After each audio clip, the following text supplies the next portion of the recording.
전체적으로 이 내놓은 계획이 졸속이에요, 졸속.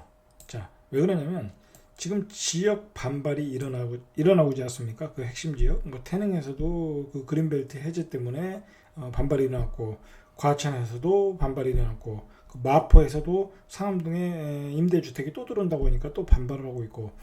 자, 그리고 이 뭐랄까요, 도시의 그 어떤 계획은 장기간의 계획을 통해서 이렇게 만들어내야 되는데 너무 급하게 만들어냈어요. 지금 당장 필요하다 보니까 이게 졸속으로 빨리 만들어냈다. 전체 도시 계획을 무시하고 만들어냈다. 자, 그래서 이제 신규 택지 지정 지역에서 지역 주민들은 반발하고 있는 거죠. 자, 실제로 가능한 주택은 자, 일단 한 8만 가구 정도 이렇게 보시면 되고요. 자, 그리고 자, 이러한 그 공급 확대 정책은 엄청난 특혜예요. 특혜. 말 그대로 서울의 핵심 지역에 로또 분양 아파트 그 젊은 부부, 뭐 신혼부부한테 주는 거잖아요. 자, 그런데 이게 왜 서울에만 주느냐 이거예요. 왜 서울에만. 자, 대구도 분양가가 장난 아니에요. 지금 대구의 아파트도 장난 아닙니다. 그리고 부산도 엄청나게 올랐지 않았습니까? 그리고 대전도 엄청나게 올랐잖아요. 그리고 세종도 엄청나게 올랐잖아요. 그나마 세종은 이게 그 다른 지역에서도 이러한 그 개발을 해야 된다는 거죠. 젊은 층들에게 기회를 주든지, 안 그러면 그 젊은 층들이 다 서울로 올라가죠. 그리고 서울에 특혜를 준다는데 그렇지 않습니다. 이 정부가 내놓는 정책이 뭡니까? 기본 노선이 지역 균형 발전이잖아요. 근데 지금 내놓는 정책은 지역 균형 발전하고는 안 맞아요, 제가 보기에. 서울의 젊은 층들에게 그러한 좋은 주거 조건을 자꾸 만들어진다는 거는 지방에 있는 모든 대학교 졸업한 청년 신혼부부들은 서울로 올라 살아라. 서울에 이렇게 많은 좋은 주택을 제공하지 않느냐. 자, 이러한 모양새가 돼버렸다는 거예요. 자, 이런 조건이면 청년들은 다 서울로 간다. 저 같아도 서울로 가요. 제가 만약에 지금 뭐 결혼할 나이다. 그래서 와이프 될 사람하고 결혼했다. 그럼 당장 서울로 가죠. 뭐 굳이 지방에서 직장을 잡을 필요 있겠습니까? 서울 가서 직장을 잡고 거기서 청약 기회를 갖는 거죠. 용산에서 전세로 살고 과천에 전세로 살든지. 저 그렇게 살겠죠. 자, 그러니까 이거는 사실 심각한 문제다. 이게 언론도 이런 얘기 안 하고 누구도 이런 얘기를 안 해요. 근데 우리가 한번 생각을 해봐야 된다는 거예요. 왜 서울에만 특혜를 주고 있느냐? 지방에 사는 젊은 청춘도 많다. 한번 정부 입장에서는 고민을 해보고 분명히 대안을 만들어내야 된다는 거예요. 그리고 이 지방 아파트의 분양 가격이 좀 장난 아니에요. 정말 대전 지역이 이게 얼마입니까? 84 기준으로 1,500까지 갔지 않습니까?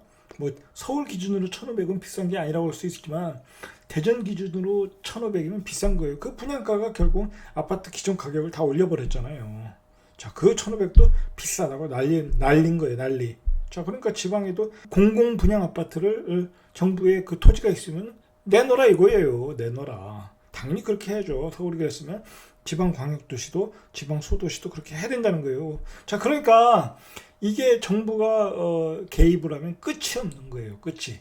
만약에 개입을 안 했다면 뭐 민간 아파트 민간 그 건설 회사가 민간 아파트를 졌다고 하면 뭐가 문제가 될 게 있어요. 그죠? 경제 논리에서 가는 거니까. 근데 정부가 지어버리니까 왜 서울만 짓고 지방은 안 짓냐 그런 얘기가 나오잖아요. 그러니까 그게 주택시장을 통제하는 것에 한계가 있다는 거예요. 한계가.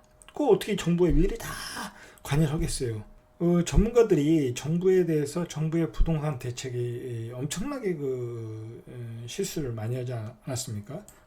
공급 물량을 억제하는 정책으로 가고 뭐 중과세 세금 위주로 가고 그리고 집 두 채 가진 사람은 적폐 세력으로 보고 집에서 나오는 아파트나 뭐 주택에서 나오는 소득은 불로소득으로 보고 자 그런 시각을 갖다 보니까 여러 가지 실패가 많았다. 자 근데 전문가들이 지적을 해도 정부는 거의 우의독경이었죠. 우의독경 소기의 경일경이라는 거죠. 자 그런데 왜 이 사람들이 이렇게 소기의 경일기가 되었냐. 자, 이분들은 오직 인용으로 정치를 펼치려는 꿈을 가진 분들이에요. 제가 이 이야기를 하는 것은 어떤 정치적인 편견을 가지고 하는 게 아니라, 자, 그분들의 스타일을 얘기하는 거예요. 자, 그분들이 잘 되길 바라요. 저는 잘 되길 바라는데, 자, 우리는 또 알아야 되겠죠. 어떻게 그 사람들이 정치를 펼치고 있는가를 알아야 되겠죠. 우리 국민들 입장에서는. 자, 그래야 대처가 가능한 거니까. 자, 그래서 말씀드리는 건데, 자, 이분들은 말 그대로 요즘 이 정권의 핵심 세력들은 예전에 그 386 세대 아닙니까? 말 그대로 우리 세대, 제 세대예요.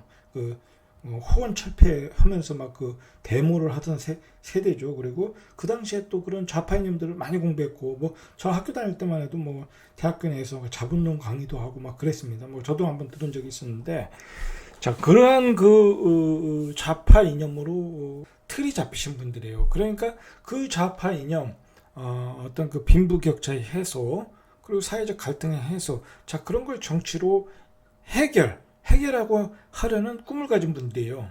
자, 그러다 보니까 이제 뭐라 그럴까요? 이 정부가 권한이 강해야 되고, 정부는 시장에 대해서 통제를 해야 되고, 자유경제시장을 인정을 안 하는 거예요. 자, 자유경제시장으로 갔던 게 1980년대, 90년대 아니겠습니까?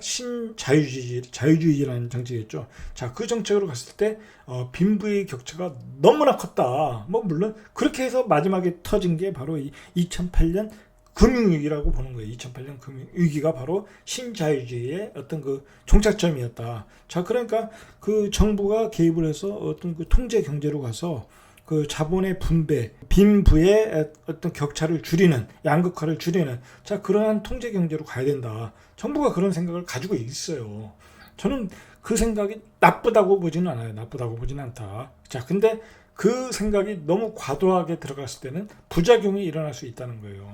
자, 그래서 정부는 이렇게 통제 경제를 하는 거고, 자, 요즘에 오죽하면 관제 펀드도 나온다고 그래요. 하도 요즘 우리나라 대한민국에 펀드 사기꾼이 많잖아요. 무슨 옵티머스 펀드다, 라인 펀드다, 어디 말도 안 되는데 투자해가지고 다른 사람들 그 평생 벌은 그 퇴직금을 다 날려버리는 그런 펀드들, 위험한 펀드들이 많으니까 정부가 이제 펀드까지 개입을 하는 거예요. 그 뉴딜, 그린 뉴딜 펀드, 뭐 그런 펀드를 만들어서 수익률도 확보하겠다는 거예요. 안정된 확정 수익률을 주겠다는 거잖아요.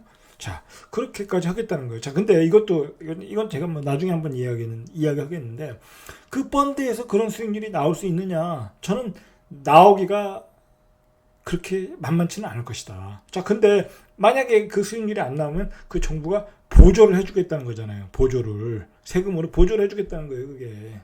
자, 그것도 일종의 자유시장 경제에 맞지 않는다. 자, 이렇게 되면 말 그대로 이 펀드에서 돈을 받은 그 어떤 기업들이 있지 않겠습니까? 그럼 부실 기업들, 좀비 기업들이 막 생겨나는 거예요. 그냥 그 펀드에서 돈을 뽑아 먹기 위해서 그냥 회사를 만드는 그런 부정한 사례도 나올 수 있다는 거예요. 이게 바로 통제 경제의 한계라는 거예요. 자, 정부는 그래서 이렇게 통제를 해가지고 어떤 시장의 유동성을 부동산에서 금융 쪽으로 유도하겠다는 거예요. 주식시장으로 유도하겠다. 금융 쪽으로 유도하겠다는 거죠. 채권 쪽으로. 자, 이 생각은 아주 괜찮은 생각이에요. 자, 근데 이제 너무나 이 관제 펀드까지 만들어가지고는 글쎄요. 제가 보기엔 좀 그런 좀 조금 아쉬운 점이 분명히 있어요. 자, 근데 우리가 한번 생각을 해봐야 돼요. 김대중 정부, 노무현 정부, 뭐 지금 문재인 정부 다 이렇게 연결이 되는 정부 아니겠습니까? 자, 그 정부일 때 부동산은 억제였고, 바로 이제 김대중 정부 때 코스닥이 많이 상장을 했고, 코스닥 시장을 굉장히 부양을 하지 않았습니까? 자, 마찬가지예요. 노무현 정부 때도 그랬고, 자, 그리고 문재인 정부도 바로 이제 요즘 코스닥 시장이 연일 최고치를 기록하고 있잖아요. 코로나 바이러스 이후에. 그리고 뭐 거기에 이제 뭐 무슨 데이터 펀드, 그 그린 뉴딜 펀드, 뭐 펀드까지 만들어서 적극적으로 지원을 해주고 있잖아요. 자, 그러니까 정부가 바라는 그림은 바로 이러한 유동성이 부동산에서 금융 쪽으로 가길 원한다. 자, 그리고 이제 마지막으로 왜 여당은 이렇게 통제 경제를 밀어붙이는가? 제가 보기에는 뭐 다른 쪽에서 그렇게 통제 경제를 강하게 밀어붙이는 건 아니고 이 부동산 쪽에서 이렇게 밀어붙이는 거예요. 부동산 쪽에서. 자, 지금 여당은 좌파 정부잖아요. 자유시장 경제는 빈부의 격차를 줄 수밖에 없다. 그렇게 보는 거예요. 자, 그분들이 386 세대가 뭘 공부했겠습니까? 옛날에 다 그 자본론 가지고 공부했잖아요. 그러니까 빈부의 격차, 이 사회의 양극화, 자, 그거에 대해서 평생 고민하고 싸우신 분들이에요. 자, 그런데 왜 빈부의 격차가 벌어졌는가? 그것은 이제 뭐 세계적으로도 그렇지만 대한민국이 특히 심해요. 그 점이. 예, 땅덩어리가 좁다 보니까. 자, 그 격차의 핵심은 토지라고 보는 거예요. 토지. 자, 그러니까 토지를 깔고 있는 주택, 아파트겠죠. 그러니까 좋은 아파트, 좋은 입지의 아파트, 강남 아파트를 깔고 있으면 강남에 사는 사람은 부자고 강남 외에 사는 사람은 뭐랄까요, 그것만 못하고 중위권에 사는 거게 되고 뭐 그렇게 되는 거죠. 그렇게 격차가 벌어졌다고 판단하는 거예요. 자, 그러니까 강남에 재개발 재건축을 한다. 그냥 뭐 초과이익 환수제도 없고 어떠한 그 뭐랄까요, 분양가 상한제도 없고 어떠한 규제 없이 한다는 것은 이 정부 입장에서는 절대 이해가 안 되는 거예요. 절대 용인할 수가 없는 거예요. 그걸 아셔야 돼요. 이 좌파 정부의 어떤 핵심 이념상 용인할 수가 없는 거예요. 그럼 뭐 자기 존재를 부정하는 거예요. 그거는 어떤 좌파가 공부했던 그 이념이 있잖아요. 빈부의 격차를 해소해야 되는데 그 핵심은 토지인데 그 사람들이 강남에 아파트를 줘서 더 자본 이득을 본다? 아, 그건 절대 안 된다는 거죠. 그건 절대 안 된다. 좋다. 그렇다면 져라 이거예요. 졌는데 초과 이익 환수를 다 내놔라 이거예요. 기부 체납도 하고. 자, 그렇게 하겠다는 거예요. 자, 그러니까 정부가 이렇게 강력하게 부동산을 통제한다. 자기 존재감을 보여주기 위해서 이렇게 강력한 통제 경제를 하고 있다는 거예요. 자, 그렇게 해서 정부는 이렇게 주택의 어떤 그 균형적인 발전, 균형적인 분배를 통해서 빈부의 격차를 줄일 수 있다고 생각을 하는 거예요. 물론 이런 생각이 나쁜 생각은 아니에요. 근데 중요한 것은 어떤 시장 경제하고는 좀 맞아야 된다. 그동안 우리는 시장 경제에 적응되어 있고, 자, 그리고 그 수요자들은 시장 경제에 적응된 사람들인데 갑자기 공급이 모자르면 어떻게 되겠습니까? 바로 패닉 바잉으로 연결될 수 있다는 거죠. 자, 그런 점이 문제가 있는. 자, 요즘에 그 사회적 갈등은 바로 이거예요. 자, 우리가 그 조세 저항 운동을 좀 하고 있지 않습니까? 그 임대주택, 뭐 다주택자들이 강력하게 데모를 하고 있지 않습니까? 뭐 그 사람들 입장에서는 그럴 수밖에 없지 않습니까? 내가 자본주의에 탄해서 내가 부자가 되는 것은 다 주택자가 돼가지고 남들처럼 금수저도 아니고 뭐 좋은 대학을 나온 것도 아니고, 자, 그렇게 해서 피땀 흘려가지고 돈을 벌어서 거기서 집을 사서 좋은 토지를 사서 거기서 부를 획득해서 아들딸에게 물려주겠다고 이제 그렇게 해서 열심히 살았는데, 자, 그것은 인정 안 하겠다는 거잖아요, 정부는. 자, 이 점이 문제가 있는 거예요. 자, 저는 그 사건을 보면서 사실 여러 가지 생각이 들었어요. 그 데모 현장에 나오신 분들은 그 뭐라고 할까요? 열심히 사신 분들이잖아요. 자, 뭐 어디 가서 사기치는 것도 아니고, 자, 물론 저는 이런 분들에 대해서는 아주 혐오감을 가지고 있어요. 막 그 지방에 다니면서 뭐 수십 채씩 사고 단타로 돌리고 법인 만들어서 뭐 그 지방 그 아파트 시장을 교란시키는 행위, 젊은 사람들이, 저는 그건 분명히 막아야 된다고 그래요. 그거는 말도 안 되는 거예요. 말도 안 되는 거고, 단지 그 열심히 자영업을 해서 뭐 몇 채 사가지고 그걸 임대주택으로 돌려가지고 거기서 자본 이득을 보고 월세 수익을 받는 분들이 피해를 보는 거에 대해서는 좀 문제가 있다. 저는 분명히 생각을 해요. 자, 그리고 왜 그것이 우리가 문제를 삼아야 되냐면, 생각을 해보세요. 지금 좌파 정부의 입장에서 보면 그런 사람들이 믿겠지만 지금 기득권을 가지고 있는 사람들은 다 누구냐? 과거에 지금 강남에서 큰 뭐 아파트를 수채 가지고 계신 분, 건물 많이 가지고 계신 분, 그 소위 말해서 강남의 금수저들이 다 누구냐? 바로 그 자본으로 이득을 보신 분들이라는 거예요. 왜 그 사람들은 되고, 왜 피땀 흘려서 그 자영업을 해서 특을 모아서 그렇게 내가 집을 사서 임대는 사람들은 왜 안 되느냐? 자, 거기서 격차가 생기는 거예요. 거기서 그 뭐라고 할까요? 그 소외감을 느끼는 거예요. 왜 그 사람들은 다 이미 그런 부를 획득해서 기득권을 지키고 있는데 왜 지금 나는 그걸 하는 사람들은 안 되느냐? 자, 그런 부분에 대해서 분명히 분노하고 있다라는 거예요. 분노하고 있다. 자, 그런 부분에 대해서 뭔가 정부의 조정이 필요하다. 자, 지금 거기 그 데모 현장에 나오시는 분들도 다 지금 여당의 지지자였을 가능성이 높아요. 제가 보기에는 그 성향으로 보면. 자, 지나친 이념을 통한 통제 경제는 이러한 부작용이 나올 수 있다는 거예요. 지금까지 살아온 그 터전, 그 삶의 방식이 다 바뀌어버려야 된다는 거예요. 그러면 예를 들어서 그분들이 그러면 이제 뭐로 돈을 벌 수 있겠습니까? 뭐로 돈을 벌어서 자식에게 부를 상속시키겠습니까? 방법이 없지 않습니까? 자, 정부는 주식을 하라는 거죠. 주식. 자, 저도 주식을 하지만 제가 항상 얘기하지 않습니까? 주식은 10%만 생존이 가능하다. 10%만 벌 수 있는 게 주식시장이에요. 그 10% 중에서도 3%, 5%만 거기서 또 대박이 날 수 있고, 자, 그 어려운 시장에 일반인들이 주식이 들어가면 다 깨질 수밖에 없어요. 주식은 한마디로 남의 돈을 뺏어먹는 게임이에요. 그거는 왜 그러냐면 내가 싸게 산 주식을 비싸게 파는 거잖아요. 고점에 파는 거잖아요. 그러면 누군가 고점을 받아야 된다는 거예요. 그러면 고점에 산 사람은 피해를 보는 거죠. 그렇지 않습니까?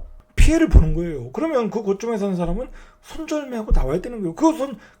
그 손절매를 하는 사람이 누구겠습니까? 바로 앞으로 그 부동산 시장을 떠난 그 초보자들이에요. 초보자.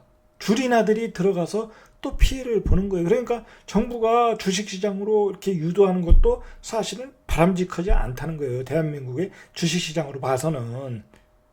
미국 주식시장 같이 뭐 연금이 주식 투자를 해서 그걸 나중에 뭐 연금 형태로 받는다든지 뭐 그러면 몰라도 개인이 들어가서 어떻게 기관과 외국인과 큰 손들하고 이렇게 경쟁을 해서 수익을 내기가 어려운 시장이라는 거예요. 자, 일단은 오늘은 여기까지 하고요. 자, 그런 점을 정부가 이해를 해야 된다. 너무 이념으로만 강요하면 안 된다.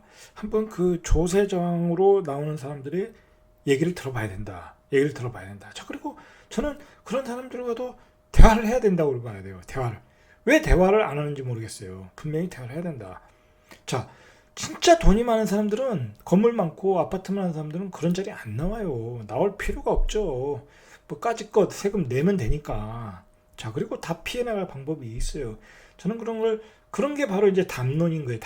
담론으로서 해결하라는 거예요. 그 좌파 교육 받으신 분들의 가장 핵심이 뭡니까? 의사소통 아닙니까? 쌍방소통. 그게 담론이라는 거잖아요. 담론의 과정을 통해서 한번 해결을 해라. 일방적으로만 몰아가지 말고 얘기를 듣자는 거예요. 얘기를 들어라. 전문가 얘기도 듣고 어떤 그 통제 경제와 시장 경제를 융합해서 이 갈등을 해소하는 게 바로 정부의 역할이라고 저는 봐요. 그게 바로 정부의 역할이다. 자, 그리고 이제 마지막으로 어차피 자본주의라는 것은 욕망의 매트릭스라는 거. 매트릭스 맞나 모르겠네요. 매트릭스. 자, 욕망의 매트릭스다. 자, 그러니까 아무리 어려운 그 규제가 있고 뭐 주식시장이든 부동산이 있거든, 어쨌든 우리의 꿈은 부자가 되는 거예요. 부자가 되게 사는 거예요. 자본주의에서. 잘 먹고 잘 살아야죠. 그리고 경제적 자유를 얻어야 되지 않겠습니까? 자, 그러니까 끊임없이 각자 살 길을 찾아야 되는 거예요. 아무리 어려운 상황이 와도 끊임없이 찾아라. 자, 그리고 어쨌든 정부가 이렇게 공급 확대 정책을 좋은 핵심적인 내놨으니까 젊은 부부들, 그리고 생애 최초로 받는 부분들 어떻게 하면 저걸 받을 수 있을까? 지금부터 연구를 하시고 강의도 들으시고 그 현장도 찾아가 보시고 전문가와도 상담하시고 부지런히 각자 살 길 찾기를 바라겠습니다. 이상 절대갑TV의 명품 PD 한 PD였습니다.